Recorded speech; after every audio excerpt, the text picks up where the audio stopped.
What would you tell young Alessia who's uploading covers to YouTube now? Oh my gosh. Maybe well, first of all, maybe do a couple more takes before you put out the one that you, because I see some of them, I'm like, okay. Congrats on the album. I really loved it. Thank you. How are you feeling now that it's out? I feel amazing. It has felt like I have been sitting on this for a million years, which, I mean, it has been the longest that I've taken to make an album. Between the process of starting it to all the way to now, it was about 3 years. So it's been a long time, and I'm very, very excited that it's finally, everyone else's. I want to build towards some thoughts I had on the record, but sort of about the way I see the songs you've written so far in your career and how I think some of them are answered on this new record. Mm-hmm. So I want to start out by playing this clip I found on your YouTube channel of Taylor Swift interviewing you. Yes. Can we just play a little bit of this? She asks you about your childhood. Yeah, because my mom, she came from Italy, and she didn't really speak English when she came. When my parents got married, when they came back to Canada, because I'm Canadian. Yeah! Yay for Canada! Oh, Canada. Oh, Canada, yeah. She didn't speak English, so she would speak to me in Italian, and I'd hear my parents speak in Italian to each other, so it was like a fluent thing, and I feel like I had this weird accent when I was 3 to 4, but it works now. Wow. Yeah, a lot of stuff. That's amazing. I love that Taylor's doing that interview with you. Yeah. Also, I said I had a weird accent when I was a kid. I hear an accent in myself then that I don't have now. It's so Canadian. I feel like I have such a Toronto accent in that clip. What was the accent you had as a kid? I had an Italian accent because my mom didn't speak English, so she spoke to me in Italian. My dad always spoke to me in Italian. They really wanted me to learn the language. And because, it was my mom's first language, she just didn't really speak much English when she had me yet. So there was just a lot of Italian. So I didn't really learn English until I went to kindergarten. Really? Yeah. You grew up in Canada speaking Italian? I grew up in Canada speaking Italian, yeah. Well, grew up. I mean, until probably not, maybe a little bit before kindergarten. When I was going to, I guess, preschool. When I was going to school, that's when I learned English. But before then, I didn't speak any English. Was there a lot of Italian music around the house, Italian TV? Was it Italian culture around you? Were you singing Italian songs as a kid? Yeah, for sure. I even all the classic Disney movies, we had them in Italian. So I grew up watching The Little Mermaid and Snow White and all the classics in Italian. I didn't watch them in English till way later in life. Does that and this is sort of what I want to build towards in terms of the songs, and again some of the questions that I think are answered on this new record is. You talk a little bit later in that Taylor Swift interview, which is wild again that Taylor Swift was interviewing you back then. Yeah, that's crazy. That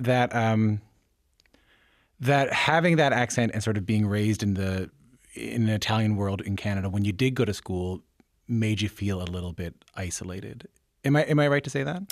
A little bit, yeah. I mean, I guess thankfully kids were relatively okay. I think kids when you're little, you kind of say words a little funny anyway. But I did notice a lot of the time when my mom would read me books, fairy tale books, and would pronounce some of the names wrong, and then I'd go to talk about them with the kids, and for example, Rapunzel, she would call it Rapunzel. So I went to school being I love Rapunzel, and they were like, who is that? And I was like, the girl with the long hair, and they're like, that's Rapunzel, you're saying that weird. So little words like that I would say incorrectly, thinking that it was the right way to say them.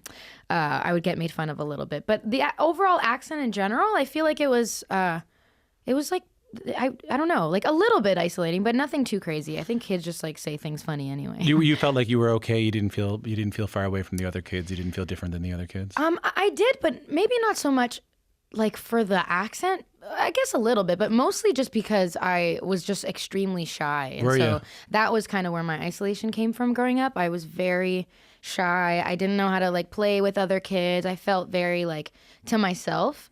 And I didn't really preschool and kindergarten very much. I just didn't enjoy being there, so I was kind of reclusive, didn't really want to hang out with anyone, and that made me feel kind of alone because everybody would build their little friendships, and I often just felt kind of just to myself. But I know that feeling. Okay. I know that feeling. Yeah. So then I want to skip ahead a little bit to when you first start making music. Can we listen to this? You've been on my mind. I go fonder every day, losing myself in time. Just thinking of your face, God only knows What are we listening to? That's so funny. I hear my accent so heavily. It's so crazy. I was doing a cover of Adele's One and Only. My mom actually recorded that. It's like a shaky video, if I remember, like in my kitchen. I'm wearing a striped shirt, I think similar to this one actually. And yeah, I was just singing it. Like at this point, I had gotten over my fear and of singing in front of my parents, because for a long time before that, my whole life, I was mortified to sing in front of them. So at this point, I was like finally getting the courage to sing in front of people. So my mom caught me like singing that song one day, and she's like, "Let me just record you. Let me put up a video on Facebook for my, my family and friends." And I was like, "Okay." So then we put that on Facebook, and then I later got the courage to put it up on YouTube. But that was wasn't until a couple years later. But yeah, that was Adele. I loved that song. What made you want to start putting your music up on YouTube and covers in those early days? I think for me, I always had this, big dream, as a lot of kids do, of being a singer one day and performing and things like that. But I could not get over my crippling fear of actually singing in front of people. So I felt like this was my happy medium of singing for an audience, but also the audience didn't have to be there with me, and I could just sing alone in my room, or, and oftentimes my closet, my parents' closet or my own bedroom closet, and just put it out, and I wouldn't have to be in front of anybody, and that was just my way of singing in front of others without having to sing in front of others. Even before the first song takes off, the first big YouTube video takes off and gets millions of views, you even started in some of those early, I think that's number 3, the third video you put up.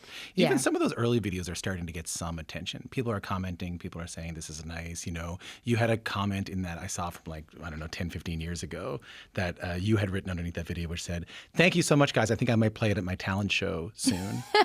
What did it feel like when you started to get a little bit of love for those songs you were putting out? Oh man, it was so weird. It was so strange because, social media and things like that was just something that, especially in that time, wasn't a super prominent thing. So you're just not used to having people that you don't know even be familiar with you or see you at all. But also I was really young too. And, I just didn't really have any experience with strangers and, people commenting on my voice. I didn't really sing for anybody. So seeing that was very shocking and really nice. It really pushed me. I mean, I guess obviously it, even one comment, I guess, would have pushed me to want to go perform that at a talent show later.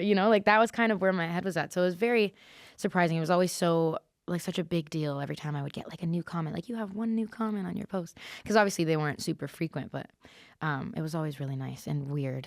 I talked to Lucy Liu the other day, the actor, because I had read this line that she had said that I was discovered on the subway, and I said, I hear that kind of stuff a lot, but I don't really know how it works. How exactly do you get discovered on the subway? Yeah. And she sort of broke down for me, this person approached me and they told me this and they work for this, and I had to find out whether they were legit and all this other, she told me the whole story. The story with you is that you got discovered by uploading a cover of a neighborhood song, right? Yes. To YouTube. Can you tell me that story? I don't really know how it works. What happens that you get discovered on YouTube? Who reaches out? What happens? Can you tell the story? Basically, I put out this cover of Sweater Weather, not thinking much of it. And I mean, it didn't really do numbers or anything. It wasn't I never had that viral success. I think all my views kind of came after I'd put my song out. Not all of them, but most of them. But at the time, it wasn't I was going super viral. I had a few, views and people commenting, a little bit of traction. But anyway, so I one day got this message on I believe it was my Twitter, because I think I attached my Twitter at the time to my or X, sorry. To, it's okay. We could say to the YouTube. We're a Twitter. We know what we're talking Thank about. you. It's Twitter. You get it. I get it. Someone wrote you on Twitter. Someone wrote me on Twitter, and they said, "Hi, my dad has this production company. My name is Corinne Perez. My dad has this production company called EP Entertainment. I came across your video and I sent it to him, and he's super interested. We're very interested to talk to you if doing music professionally is something you're interested in." Do you think this is a scam? Do you think this is? Yes, I 100% thought it was a scam. So I ignored it. And I was also kind of scared because I was 15, 16. I'm like, who is this? Is this a creepy person? I should just ignore this. I had very strict family too. So if my dad found out I was talking to people, I think he would be upset. So I was like, no, but this is obviously fake.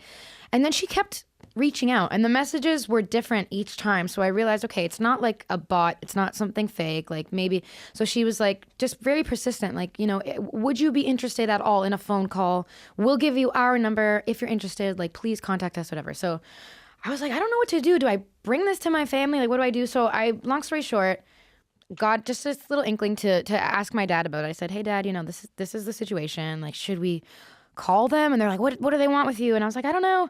So I don't know what caused him to take this call, because this is very out of character for him to even entertain something like this, especially at the time. He's not in the entertainment business. No, very blue collar family. He's a welder. My mom's a hairdresser. This was something so far out of our reach. So he takes a call orbit. from this entertainment company. Yes. Okay. Yes, and he's on the phone with them.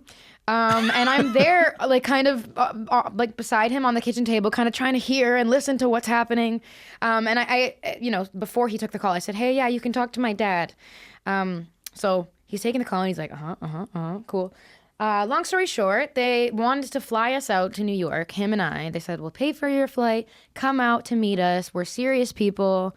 You know, like, we just really think you're talented, and if you are interested in doing this as a career, we'd love to just like get in the studio with you, and maybe you can write some songs, and we'll put you with a couple producers, a co-writer, whatever, and we can do this. And I was like, oh, I don't know. And so my dad hung up the phone, and he's like, is this something you're interested in? And I was like, I mean, maybe. How I don't old are know. you at this point? I was 16. Yeah, that's a good age to find out whether you want to do something for the rest of your life. Yeah, right? Yeah, right. Okay. So I'm like, okay, don't know what this means. I've never done anything like this. Never been to New York in my life. Just very confusing. And I don't know, something about it just felt genuine. And I had always kind of had this like secret dream to do this. And again, I don't know what possessed him to even entertain this, but he was like, is this something you'd want to do? Like, they said they'd pay for it. There's no pressure. I'm going to be there with you. Like, do you want to do this? And I was like, let's go. Let's just see what happens. So we went. I took time off school for a couple days, went to New York, went to this office, met these people. And I sang for them. They just asked for me to sing for them. I sang for them. And that was one of the first times my dad had ever actually even heard me sing properly. Because again, I was so shy. So I was more nervous to sing in front of my dad than in front of these people, to be honest. And I sang for them. They were like, let's get in the studio. Sorry, this is a very long story. I love it. I'm just loving it. We can cut this. We can stop cut it. however Stop much. it. Caitlin, this it's is just great. Such a We're long loving story. It's incredible. It's I just truly got a long thumbs up. You did? Okay. Because I know it's just such a long story, but I have to give all the details. So sang for them. Long story short, what did the kids in school think of you going to New York? They didn't know. I didn't tell anyone because I was so nervous, and I was like, if this doesn't pan out, this is so embarrassing. Again, I was just really shy about the music Did thing. they know you were putting songs, and the kids in school know you're putting songs on YouTube or anything? A few of them knew, yes. It was kind of out there because then You were still shy. You were still... I was still shy about it. And, you know, like the YouTube comment, you know, I started dabbling in like the school talent show here and there, but I was still I was just very timid about it, about the music thing. So you're in New York, you're singing, your dad hears you sing, the people hear you sing. People hear me sing, and then they're like, this is great. Do you want to do this? Yes, I said. They're like, okay. Or do you want to try this? I said, yes. They said, do you write music? I said, here and there. They're like, do you want to learn to write music? Do you want to have your own songs? Is that something that interests you? I said, yes, that would be lovely. They said, okay. We'll come to Toronto. We have these great producers that we know in Toronto named, they're a brother duo named Kuya. They go by Kuya Productions. We'll get you in with them. We know a great guy named Sebastian Cole. And you guys can just write some songs. No pressure. We'll see what happens. We're not going to sign any contract. We'll just see what happens. And I was like, okay. So after school, not every day, but like a couple times a week, or I don't really remember the timeline, but after school, I would go to this studio. I'd have my dad drive me down, and, you know, I'd go still with my backpack and uniform on, and write songs. And that was my first experience with being in a studio, with recording myself, with learning what the hell songwriting really was and how to do it. And we made those songs, and Here, Scars, all those songs were made in that period of time. So beautifully told, and not too long, and wonderful. A little, not too not long, too not beautifully too long. told. Like, I am so into this. Okay. If the basis is whether I'm into it, I'm into it. Okay, good. So here's my question about this. Like, everything you're saying, it was secret. I was shy. I was isolated. I was away from everybody else. Yeah. When Here, which is about a true party that you went to, and you tell the story about, I went to this party, it was a really bad party, and I really didn't want to be there. That becomes this big global hit. Billboard magazine calls you like someone, thanks to Alessia Cara, being an introvert is finally cool again. Is there anything you can tell me about the tension of being a shy introvert who wrote a song about being an introvert? all of a sudden getting worldwide praise for that, having to meet millions of people and go to thousands of parties. Yes, that it was a very strange time, and that juxtaposition is so funny because it's like this is the very thing that I that I am not, but I'm doing it and I chose it, but I'm also like it's like there's constant battle between wanting to do this and loving it, but then having to deal with parts of it that are so against anything that is natural in my body and in my brain.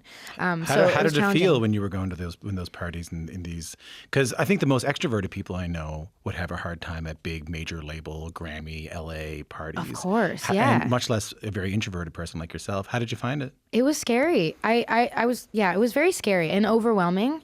I will say though that it is like the ultimate boot camp for becoming more extroverted. Like you jumping in like that, like diving headfirst into something like that really does help with, because you have no other option. You just have to do it. You're live on stage on TV in front of millions. Like you got to do it. And so after a while, like you fake it enough until it becomes like semi-natural to you. So that's kind of what happened. I just hated it at first until I didn't so much anymore. And it's funny now because people always say, well, you're not even that extroverted. And like, you lied to us all those years. And it's like, well, first of all, I'm not 16 anymore. And second of all, doing this for a living has changed a lot of just what I'm used to and how I carry myself now, and I think for the better too. Like it's just made me more comfortable with who I am and with doing this kind of thing, I heard you got to meet, so we played that Adele cover of you singing an Adele song that your mom recorded you. Yes. I heard a story that Adele came up to you, approached you at a party back in those days. She did, yeah, in 2018. And yeah, I spotted her from across the room and I was like, do I go up to her? Was it like not? a Grammy party or something? It was actually Ellen's 60th birthday party. Ellen I got DeGeneres? invited. Ellen DeGeneres You got invited to Ellen Yes, DeGeneres? talk about imposter syndrome. I literally, being there, I was like, what on earth am I doing at this party right now? There must have been so many famous people there. Everybody there was famous. I felt like, what am I doing? I'm from Brampton, Ontario. What am I doing in a room with Leonardo DiCaprio and Reese Witherspoon? Like, what is happening right now? Crazy. But I saw Adele and I wanted to go up to her so bad, and we kind of locked eyes, and she started pushing past people to come to me, and I was like, it was one of those where I like looked behind me, like, is she coming towards me? And she said the nicest thing. She just said, like, I wish I had someone like you growing up, someone like you, huh? I get it. I get it. I didn't get that. Hello. But she did say Hello, that. I wish I get had it? some. Hello. Oh my gosh, that's amazing. All right, okay, go on. Okay, we're good. We're That's good. fine. Yeah. We did it. Good Yeah, job. that was good. We did it. Yeah. So she said, I wish I had someone like you when I was growing up, and you're an amazing influence. And she said just such lovely, lovely things. And it was an incredible moment. Did you 'cause tell I her that you love sang one of her songs when you were growing? I think I did. Well, I don't know if I specifically said that, but I did say I've loved her music. I still love her music. I said, you're one of, the reasons I started singing. I adore you. But I don't know if I told her about that specific cover. Maybe I didn't, because maybe I would have been a little shy to tell her that. But I definitely told her she's one of the reasons I started, and she is. So that was a huge moment. This follows up on something that you said a little bit earlier, where you were like, I said, tell me about the tension, the irony of being someone who writes songs about introversion, and then you have to be put in an extroverted position alongside Leonardo DiCaprio and Adele. And you said something to me like, it's great boot camp, and you just get better at it. And people say, how are you still introverted? And I say, well, I'm a different person than I was when I was 16. I do hear a little bit of it on this record. Can we just play? sure. Can we play a little bit of this? Paint some light from my face. Lonely in LA. I'm such a cliche. Is it worse or is it me? Is there something I don't see? I can try, but nothing works. How can I come back to earth when I can't go outside? How can I come back to earth when I can't go outside? When I can't even go outside, yeah. Yeah. That is still definitely in me. It's something that I still grapple with to this day. I think, like that DNA of who you are, that, there are, of course, you change in so many ways throughout life and you get better at managing them. But I think that DNA is just in you all the time. And it does come out. And I think, in the beginning stages of writing this album, which is why I put this song as, the first song, because it just feels chronologically like the place to start. I was that was kind of coming back. It was bubbling under and it was coming back to the surface a little What bit. was? Just that sense of loneliness, that melancholy that is always kind of looming over me a little bit. What does that look like? It manifests in different ways. I mean, not to get too dark, but I have like a really weird fear of death that is that's always like looming over me. Sorry, getting super dark. Can I? Yeah, we were. Me too. You too? And, yeah, and Oh my and God. Caitlin out there and I were talking about this just then about like I won't tell anything that she said to me, but like I'll tell you that if I have if my arm falls asleep, it's not that my arm fell asleep, it's that I'm going to have a stroke, and when if I die, I'm going to die. I feel you. You so know what hard. I mean? Yes, 100%. So that's there a It lot. looks like fear of death and worry about dying. And worry about dying, and then sometimes that will manifest into just being kind of depressed and sad about that, like, oh, nothing matters, what's the point of anything, and then you just kind of get in your head, and also just again just kind of feeling out of place, like I was just when I wrote this song particularly, I was in Los Angeles and I was like, I had like a little bit of downtime and I was like, why am I spending it just alone in my room? I don't know anyone. And that's because I haven't taken the time to make any friends. And then I was getting down on myself about the fact that I didn't take the time to make any friends. And it's like, you suck. You're so lonely. You never did anything. So then you start to talk bad about yourself. I know. And then it's like, what's the I point know. of anything? Yeah. So it's just like this big cycle of anxiety and depression and working together. And that is something that I grapple with. And I've managed now through many years of just wisdom and life and a lot of therapy and Therapy? yeah, in some cases medication and things like that Yeah. that have helped keep it kind of, at bay. But it does kind of pop up, and I'm way better at it now, even from 3 years ago when I wrote that song. But that was kind of the phase that I was in at that time. Because writing that song was in the thick of it, and you were saying, Yes. I need to get this out. Yeah. Yeah. I was like, get outside, girl. Like, why are you not, like, I wouldn't even want to open windows. And then I'd find myself just like passing the time and the whole day is gone. And I'm like, what did I do? What have I been doing? I've just been in bed in the dark. I don't even know what day it is, what time it is, So it was literally just about like physically not being able to go outside, but also like not being able to step outside of myself and like these things that kind of plague me all the time, Just in case your inner critic is going crazy right now saying, why am I mentioning any of this stuff, or should I say any of this stuff? I want to let you know that I really appreciate it. Okay, good. I And appreciate that. and I think people who go through these kind of things really appreciate you talking about it. Okay, good. I Yeah. appreciate it. Well, you can always cut it out if it's too much, but I'll say it. But you must have figured that out with the Zed song, with the Suicide Hotline song, that must have been, they must have realized that the there's Logic. the Logic song, sorry. Yeah. They I was must- like, is that I don't song? know what I'm That's like the talking most about. up-tempo happy Sorry, song. the Logic song, the Logic song. yes. You want to talk about cutting things out? Watch this. Yeah. You must have realized that with the Logic song. You must have realized that with the Logic song, Yes. that, hey, there's value in speaking about these things and being open about hard things we go through. For sure. Yeah, there's definitely value in that. Absolutely. I think those things really remind you, even like, scars and just some of the songs I put out on my second record, which were about, those melancholic moments. You see how they belong to like other people in such an important way. And yeah, it just becomes like, you realize it's not even about you. It's about everyone else. And like, it's kind of the job of an artist to some degree to reflect other people back to themselves, or something. I hear you. I hear some answers to some of this stuff, though. I hear some like real growth just in small lines on the record. Can we play this song? Isn't it obvious? You know that we got it. Isn't it obvious? I'm all yours,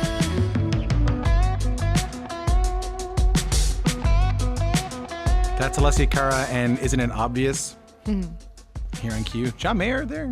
Yeah. I'm a Grateful Dead dude. So You're a Grateful Dead. Oh, you're a deadhead, as they say. Yeah. That's awesome. How do you feel about him taking Jerry Garcia's Jerry place? Garcia's place? I Yeah. loved it. I went to see it. I went to see them Really? in Niagara Falls, and it was really, really good. He's awesome. He's the best. Yeah, that's awesome. Does he he's just drive wonderful. around LA with a guitar in his back of his car, I just showing guess up playing on so. people's records? Yeah, I guess that's what it is. Yeah, he just showed up one day. I was in the studio. He was like, "Hey, can I do this?" No, I'm just kidding. How did he end up on the record? I asked him to be on it. I had his number from many years ago when I jumped on stage with him. He did like a small little he was doing like a little dive bar tour, and he would have people jump on, and I jumped on stage with him. So I had his number from then. He's been super supportive all these years, and I had this like ask in my back pocket because I'd always wanted to work with him. But of course, when somebody like that is giving you the grace of their time and their contact information, you don't want to misuse that. So I was just waiting for the right time.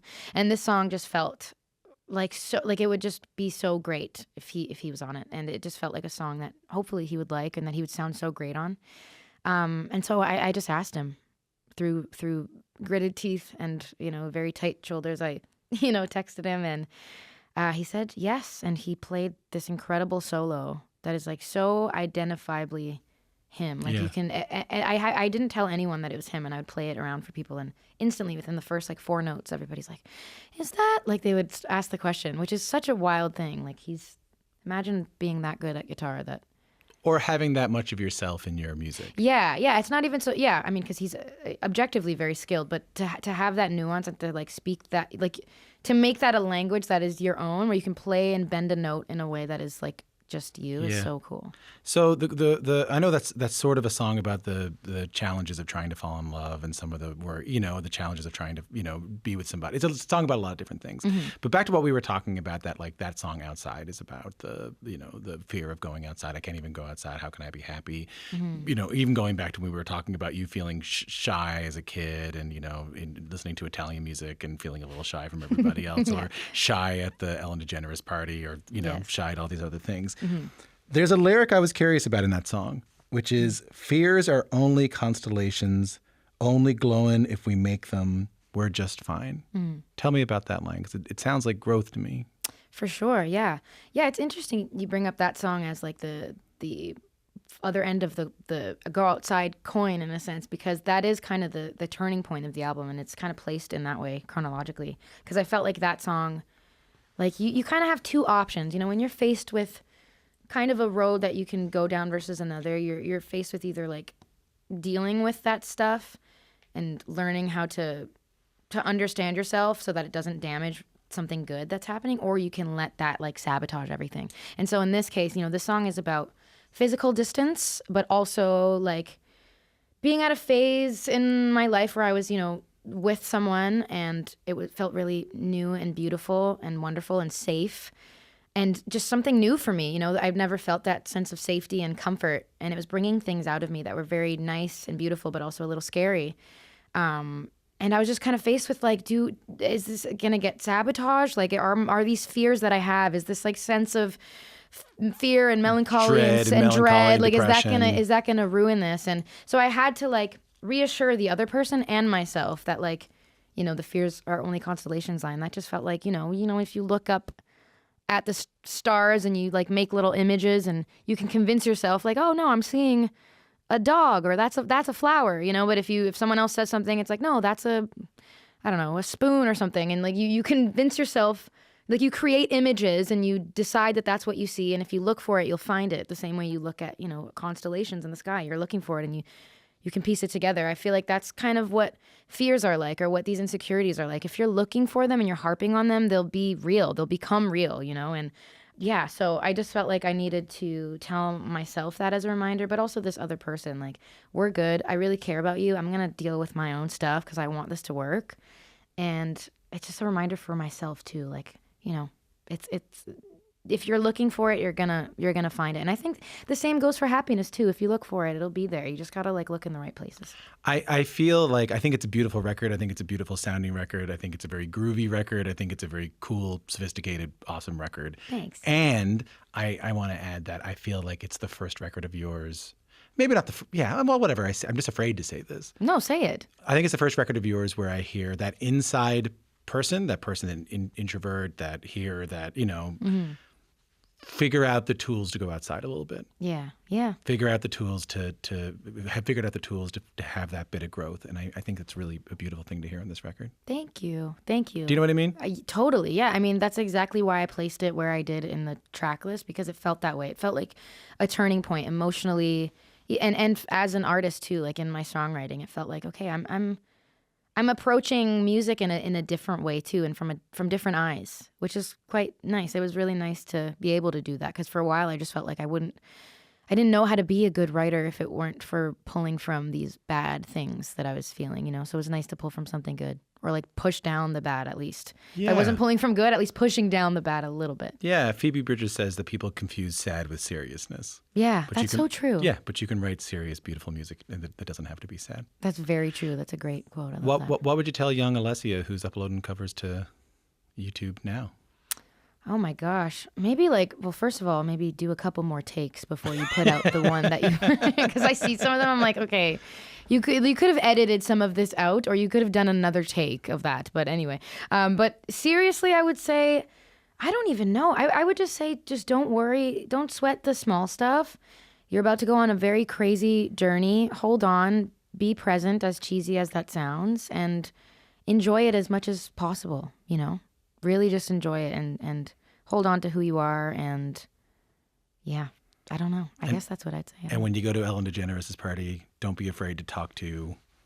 Go up to Adele, because she'll come up to you. Maybe go up to her first and tell her you covered her song. And what would you say? Hello? Hello. Before we go, I hear you have a tour we can announce. Yes, I do.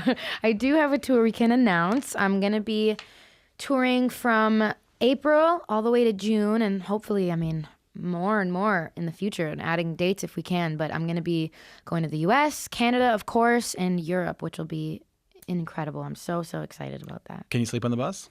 I can sleep on the bus. I always thought that I couldn't, but I actually can. The rocking back and forth is very reminiscent of being cradled or something. Feels like a mother's arms. I am like a cold steel mother's arms. Yeah. I'm excited that you're going to do the tour. For people who want to find out about the tour, go to Alessia's socials, and all the information will be there. Yeah. I've been doing this show for 9 years, and one of the weird things about it is that I've got to see people over and over again, and it's been really beautiful to see the growth that you've been doing, and the growth that you've been doing sort of internally and externally on this record. And thank you for coming in. Thank you so much. Thanks for having me again, as always. I love talking to you.